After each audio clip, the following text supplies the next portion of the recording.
What's up, everybody? IOBA. I'm TC.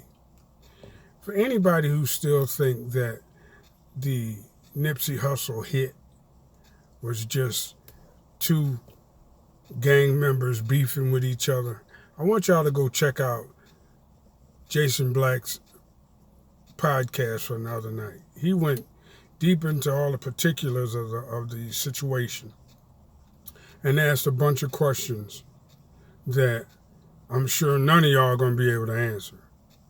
And he really laid out just how somebody can be made into a snitch, just how somebody can be used as an informant and as an asset by the authorities. And nobody to me so far has broken it down and explained it the way he has. Now, I know a lot of people are afraid to say something is a conspiracy because they've been conditioned to think that whatever the government or whatever the authorities tell them is the truth. But I'm telling you right now, whatever the authorities tell you, whatever, you got to at the very least look at it from the complete opposite direction and perspective. You have to at the very least look at it from the opposite direction and see what that situation would look like, from a different lens. And that's what Jason Black did the other day. I listened to the whole thing. You know what I mean? I usually don't, listen to a podcast that long, but, I kept myself busy. I was outside working in my yard and I had my headgear on and shit, and I checked out the whole thing. And coming from an old school cat like me, who knew a bunch of cats that was in that life, that's just the way it works out. And you know what else? I'm gonna tell you something else, man. This is the standard modus operandi for the authorities, for the police, and for investigators. The use of assets and informants. And it's just common practice. Matter of fact, I saw a piece the other day. I forget what news article I got it from, but I had known about this for a while. That old Al Sharpton was an FBI informant. And to me, once a snitch, always a fucking snitch. But he was definitely an FBI informant. And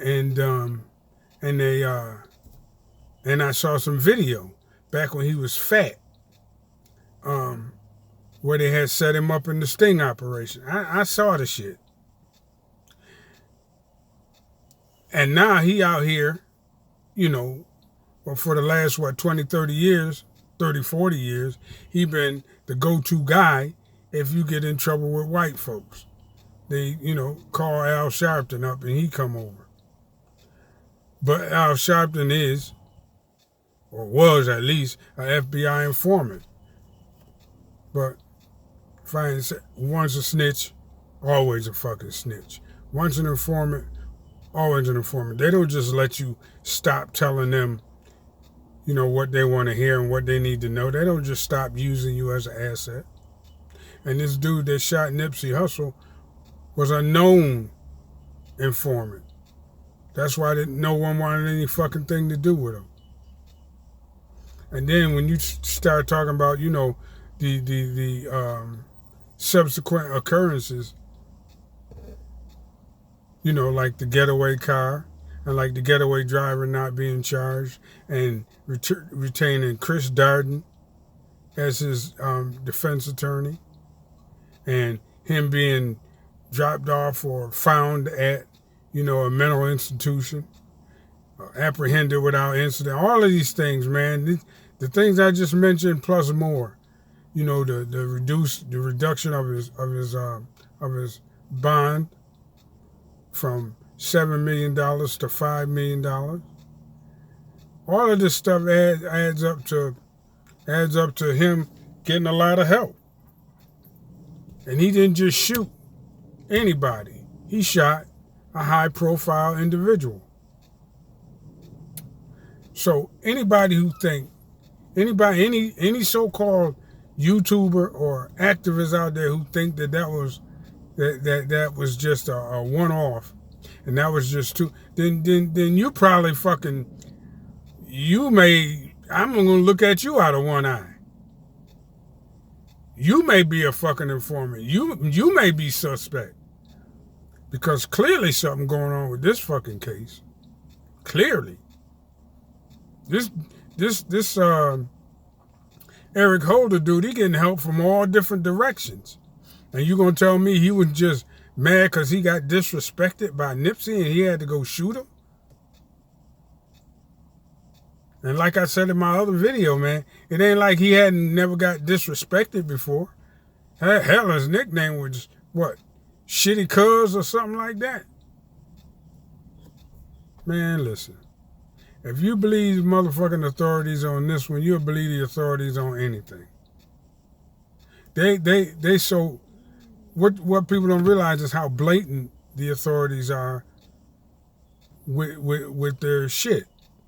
They'll put it right in your fucking face and tell you didn't see what you saw, and dare you to question it. And if you question it, they'll have everybody telling you that you crazy. And if they say it's gang related and that's it, and you say, well, I don't know, you crazy. You can't. You're not allowed to question them. And like I said, man, you motherfucking YouTubers out there who in their 30s and 40s and stuff like that, y'all underestimating y'all's federal government. Y'all underestimating y'all local government. Y'all underestimating your police departments.